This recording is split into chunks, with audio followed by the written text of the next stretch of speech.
Thank you very much. Nice to be with you all. Good evening. Before providing today's update on the China virus, I want to address the violence, looting, and rioting taking place in the Democrat-controlled cities of New York, Portland, Chicago, and Seattle. The mayors and governors of these states and cities have an absolute duty to use all resources necessary to end the violence and all of the injury and death. New York City has an army of great police. I know them very well. And the law enforcement and the New York's finest are as good as it gets, and they should be allowed to do their job. If they do their job, if they're allowed to do their job, the New York City problem will be solved and be solved quickly. They do it well. The mayor, Bill de Blasio, should immediately hire back all of the police who were fired without justification. They were fired. I guess that's part of defund the police by the Democrats. They should hire New York City's finest back. You have some incredible policemen doing specific jobs that nobody else can do, actually, when it comes to terrorism and other things.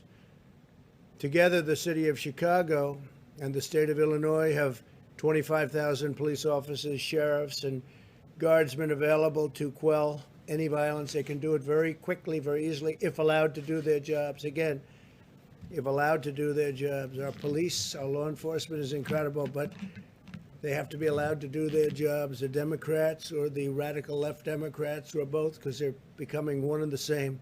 If you look at election results, the Democrats are being taken over by the radical left. The city of Portland and the state of Oregon have 10,000 fine officers and guardsmen available.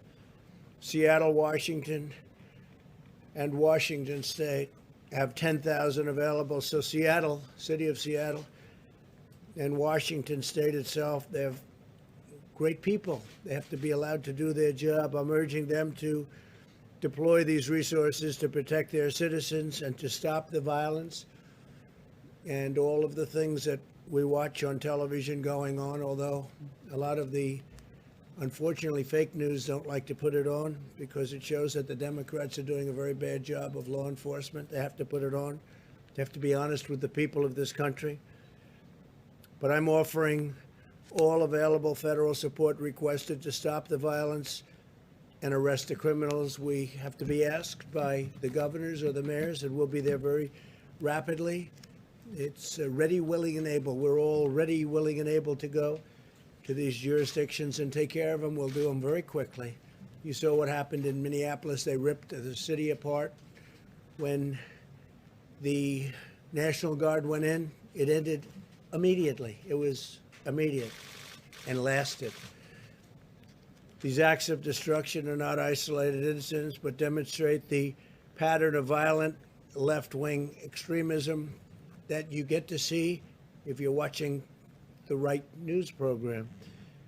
Under any rational definition, the arson attack on the police precinct in Portland would be considered an act of left-wing domestic terrorism. They really are anarchists. These are left-wing anarchists. They are anarchists. And I'm directing the Department of Justice to stop these anarchists, immediately to stop them, and to work with the city and the state to get the job done. Local authorities have to investigate and prosecute all of these crimes immediately. We'll work with you. And the local authorities know who they are. They know where they come from. They know a lot about them. They ought to get their act together and get it done, and we're ready to help. If you need that help, you shouldn't need that help, actually. You should be able to do it yourselves and get it done very well. Again, you have excellent police and law enforcement, but you have to let them do their job. What you're seeing in Portland, Seattle, New York, Chicago is really the Democrat roadmap for America. They want every city in America to resemble Portland in a form. They want to pass federal legislation gutting and hamstringing every police department in America. They want to get rid of your Second Amendment. They want to end cash bail, close prisons, defund police departments, or at least largely defund. You see that with New York, $1 billion they took out of their police department, and crime has gone through the roof. And appoint far-left prosecutors who side with the criminals and target law-abiding citizens. If the left gains power, no city, town, or suburb in our country will be safe. On the vaccine front, some very good news. Today I met with the leaders of Operation Warp Speed, our historic undertaking to produce a safe and effective vaccine in record time. We heard an update from the top scientists in the government and the leaders of pharmaceutical companies, which right now aren't too thrilled with me. They're taking millions of dollars worth of ads because I've created a favored nation status for drugs, which is going to reduce drug prices by 40, 50, 60, and maybe even 70% in some cases. Numbers that have never been heard of or thought of. So when you see those ads, remember that means your drug prices are coming down. When you see ads attacking your president, it's very simple. That means drug prices are going to be falling very soon. This evening, I'm pleased to announce that we have reached an agreement with Moderna to manufacture and deliver 100 million doses of their coronavirus vaccine candidate. The federal government will own these vaccine doses. We're buying them. Recently, we also secured partnerships with Johnson & Johnson, as well as Sanofi and GSX, to support the large-scale manufacturing of their vaccines, doing very well in those vaccines. Tremendous promise in every single one of them, and we have many of them. And they're years ahead of schedule. This would have been if it were in the previous administration or any of the previous administrations. Where we are now would have taken years. 3 vaccine candidates are now in phase 3 trials already, the final stage of clinical trials. This is the final stage. We are investing in the development and manufacture of the top 6 vaccine candidates to ensure rapid delivery. The military is ready to go. They're ready to deliver a vaccine to Americans as soon as one is fully approved by the FDA, and we're moving very close to that approval. We're on track to rapidly produce 100 million doses as soon as the vaccine is approved, and up to 500 million shortly thereafter. So we'll have 600 million doses. Operation Warp Speed is the largest and most advanced operation of its kind anywhere in the world and anywhere in history. We've treated more than 86,000 Americans with convalescent plasma. A recent Mayo Clinic study found that this treatment may produce results which are incredible. We look to a reduction and reduced mortality rate by 50%. And possibly even more than 50%. I urge Americans who have recovered from the virus to go to coronavirus.gov and sign up and donate. We would really appreciate that because it's been very successful, unbelievably successful, and we would love you to go and donate.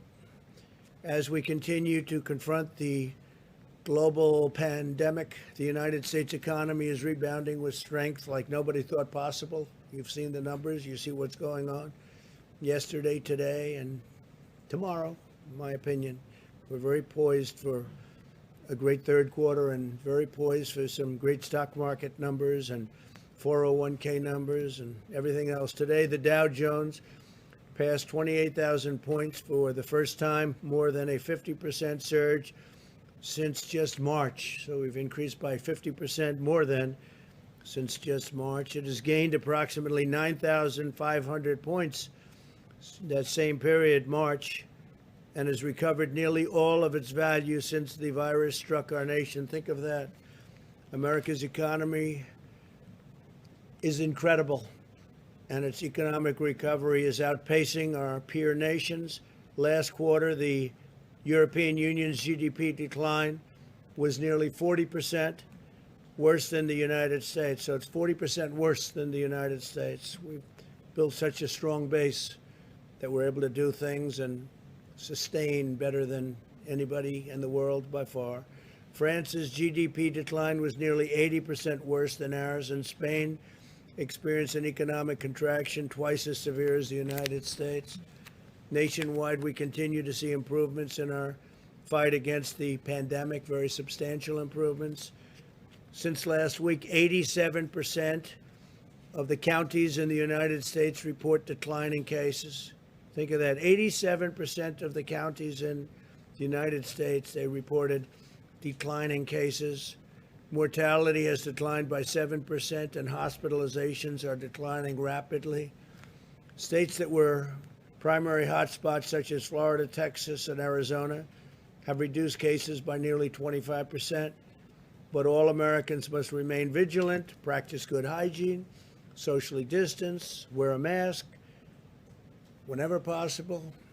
Whenever you are getting too close to people, wear a mask and protect the elderly. Always protect the elderly. Since the end of July, the 7-day average for cases in the United States has fallen by nearly 20%, but the virus continues to increase in nations across the globe. Last week, France and Germany both recorded their highest daily number of new cases in 3 months. Not that I want to bring that up, but might as well explain it to the media. The 7-day case average for Germany has increased by 62% since last week, unfortunately, and that is truly unfortunate. It's increased 82% in France, 113% in Spain, and 30% in the United Kingdom. Those are big increases. Cases are also rapidly increasing in the Netherlands, Sweden, Belgium, Switzerland, Slovakia, Estonia, and other European countries. And in our country, they're going down. We will be seeing that even more rapidly as time goes by, short time. Even though America has the largest at-risk population, including 1.5 million residents of nursing homes, about 5 times that of other European countries, Europe has experienced a nearly 40% higher excess mortality rate than the United States. We also have fewer deaths per capita, excluding the disastrous deaths from the New York tri-state area, which had a very, very hard time, and did better than our peer nations of Western Europe, thanks to our excellent and highly advanced medical care and skill, something that the news doesn't tell you. They don't tell you that. They don't like to tell you that. The United States has now conducted more than 66 million tests, far more than any other nation in the world. India, which has a population of 1.5 billion people, has done 24 million. So we're at 66 million. And think of it, India's at 24 million, and India is second. The entire region of Latin America, comprising 33 countries, has conducted 25 million tests, yet Latin America has more confirmed cases by far than the United States. As we safely restore our great economy and reopen our schools, and hopefully we can watch colleges play football. We want to get football in colleges. These are young, strong people. They won't have a big problem with the China virus. So we want to see college football start, and hopefully a lot of great people are going to be out there. They're going to be out there playing football, and they'll be able to fight it off, and hopefully it won't bother them one bit. Most of them will never get it, statistically. But we know we'll see more cases at some point, and we will eventually develop sufficient immunity in addition to everything else that we're doing. So college football, get out there and play football. People want to see it. And stand for your American flag, stand for your national anthem, because people are not happy when that doesn't happen. You look at the NBA and what's happening with the NBA and their poor ratings. I don't know. Can't imagine why, but they didn't stand. They didn't show respect to our flag. They didn't show respect to our national anthem. And maybe that's having an impact, but just not good. The NFL had its problems 2 years ago when that happened. They went way down in their ratings and their fans. and they struggled back, and now all of a sudden they're putting themselves in the same position. So stand for your flag and stand for the national anthem, and I think you're going to do fantastically well. Because a lot of people aren't going to watch if you don't. I'm one of them. That's why our strategy and attention are focused on preventing the cases that are most likely to require discussing the opening of schools, hospitalization, or produce any death. We have to maintain vigilance over our elderly population. We've learned that, I think, more than any single event, Scott. We have to be very vigilant all over, but we have to really protect our elderly population, and especially our elderly population that has problems with heart, lung, any form of sickness, diabetes in particular. And we are at the same time in very good shape with respect to hospital room and hospital overcrowding. We're in great shape. On the nursing home front, protecting our nursing home residents is a critical focus of our strategy. HHS recently announced that they will use the Provider Relief Fund to deliver an additional $5 billion to further protect nursing homes and long-term care facilities as they continue to combat the China virus. We have delivered over 1,800 rapid point-of-care testing devices to nursing homes, and we are in the process of delivering these devices to all 15,000 Medicare and Medicaid certified nursing homes by the end of September. So they're going to have very, very rapid tests. They won't have to wait around 2 or 3 days or 4 days, and that number has come down very substantially compared to what it was when you send it to the labs. You get very accurate tests, but it takes a period of time to send it, to check it, and then to send it back. But we are now at a position where we're sending very, very rapid tests, 5 minutes to 15 minutes. We will care for America's seniors as we develop the vaccine and therapeutics are coming along very, very well. We think we have some great answers on therapeutics, and you'll be hearing about them in the very near future. I'm very much into the world of therapeutics, where you go into the hospital and you give a shot, or you do what you have to do with it, perhaps transfusion. It's combinations of what you can do, and people get better. I like that very much. I like that very, very much. And that could even proceed in its successful in getting it. That will, I think, probably even precede vaccines. But therapeutically, we're doing very, very well. A lot of people are going to be very happy when they see some of the numbers that I'm seeing and some of the results. So tremendous things are happening on the vaccine front and the therapeutic front. And our country should be very proud of itself. We're going to get it delivered very rapidly as soon as it comes out. Okay, questions, please? Thank you, Mr. President. 20 million people are due to be evicted from their homes next month. And do you fear that this could be your Herbert Hoover moment if you do not reach a deal with Congress to set up a new CARES Act? We are not allowing that to happen. We're stopping evictions. We are stopping evictions. We're not going to let that happen. And also, we're not going to evict people. We're not going to let people. The Democrats, maybe they don't care, but I care. And we signed an executive executive order. You know that, right? And we are not letting people be evicted. Thank you, President Trump. If I could have two questions, I'd like to ask you one about Senator Harris's record, and then a different one about FISA abuse. Sure.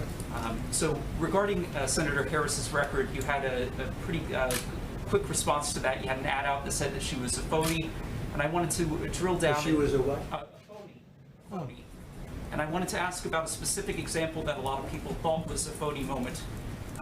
As San Francisco DA, she oversaw, according to the Mercury News, 1,900 marijuana convictions.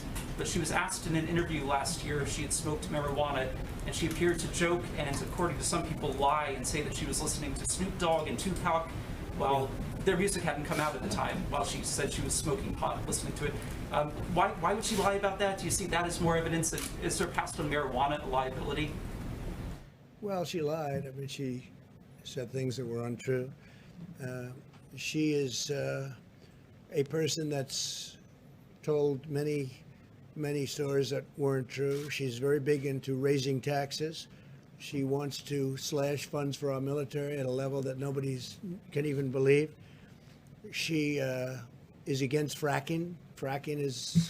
She's against petroleum products. I mean, how do you do that and go into Pennsylvania or Ohio or Oklahoma or the great state of Texas? She's against fracking. Fracking's a big deal. She's in favor of socialized medicine, where you're going to lose your doctors, you're going to lose your plans. She wants to take your health care plans away from 180 million Americans. 180 million Americans that are very happy with their health insurance, and she wants to take that away. So she was my #1 pick. I mean, she was, as they would say, because hopefully you'll start college football, she was my #1 draft pick.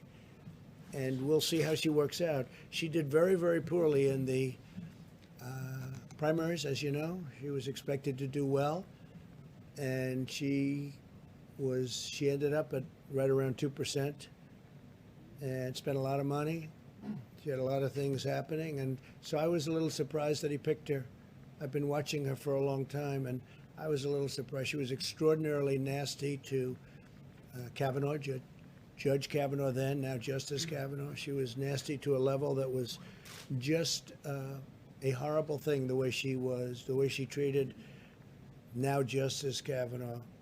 And I won't forget that soon.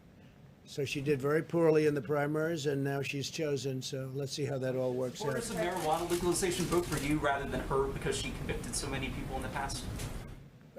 I can't tell you what she's voting for. I don't think she knows what. I think Joe knows even less than she does. But I was a little surprised at the pick. A lot of people would say that might be the pick. I was more surprised than anything else because she did so poorly. Many people did much better than her in the primaries. She did very poorly in the primaries. And that's like a poll.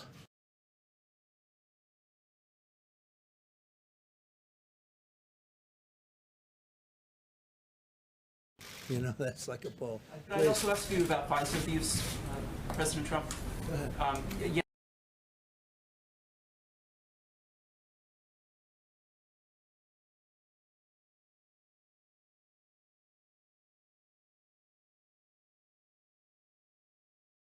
FISA abuse. So now it's widely accepted among Republicans that there was FISA abuse. Tremendous FISA abuse, yeah. The Justice Department. Substantially, not only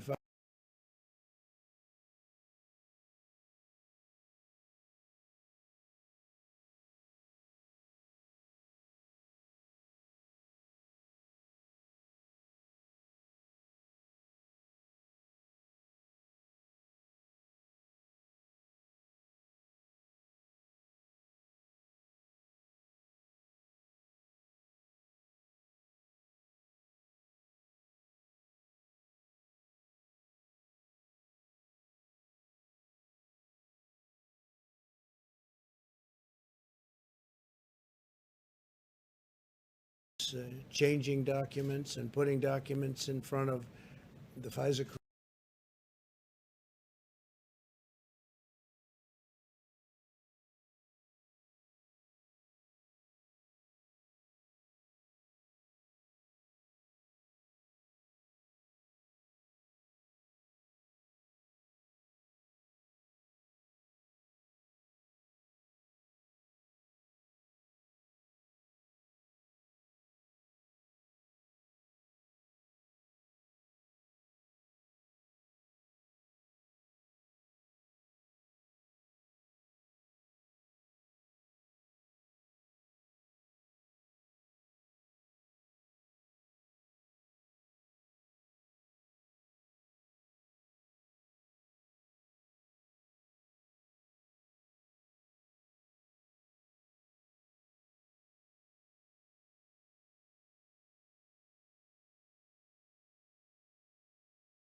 relying on my campaign.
A big defund, a big part of it, and it'll put in a fantastic vice president. He's done everything you can do. He's respected by every religious group, whether it's evangelical, whether it's any other group, they respect Mike Pence. He's been a great vice president, and I will take him over Kamala and the horrible way she, again, treated Justice Kavanaugh. That was a horrible event. I thought it was terrible for her. I thought it was terrible for our nation. I thought she was the meanest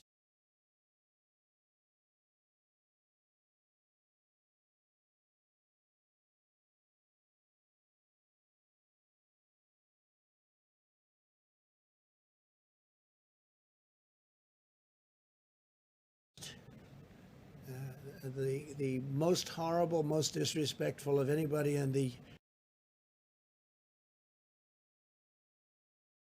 U.S. Senate. She's also known, from what I understand, as being Second Amendment. They want to take away your Second Amendment or modify it to a point where it's essentially no longer the Second Amendment. I would have thought he would have gone a different way. Thank you very much, everybody. Mr. President, Russia